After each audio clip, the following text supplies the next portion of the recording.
తల్లిదండ్రులు కరెక్ట్ నేర్పియాలి. తల్లిదండ్రులు ఉన్నదే కరెక్ట్ నేర్పించడానికి, అల్లారు ముద్దుగా పెంచడం కాదు. పిల్లల్ని కరెక్ట్ పెంచాలి. అబ్రహాంకి ఇస్సాకుని దేవుడు ఎందుకు 100 సంవత్సరాల తర్వాత ఇచ్చిండు తెలుసా? ఇస్సాకుని కరెక్ట్ పెంచుతాడని బైబిల్లో రాశాను.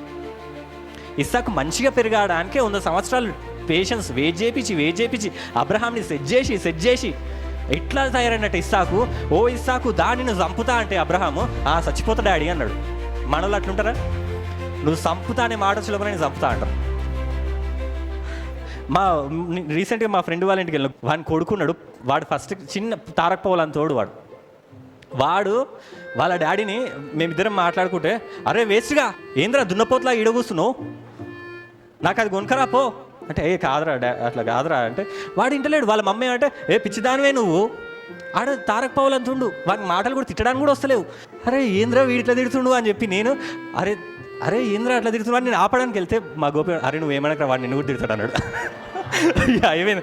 ఓకే నేను అరే ఎవరు అన్నాడంటే, అరే నీకెందుకు రా నోరు మూసుకో అన్నాడంటే అంతే. ఇక ఎవరికి అని షాక్ అయ్యి, అరే ఏంద్రా వాడు నన్ను తిట్టడం ఏంటంటే, అంతేనా వాడు అట్లా తిడతాడు ఎందుకురా అంటే, అంతేనా మేము తిట్టినవన్నీ ఉంటాయి కదా, వాళ్ళు తిట్టుకుంటారు కదా పెద్దోళ్ళు, పిచ్చిదానివే అంటే ఆమె వేస్ట్గా అంటుంది. వీడిని ఓకే మా మమ్మీ పిచ్చిది వీడు వేస్ట్గా వాడు ఫిక్స్ అయిపోయాడు.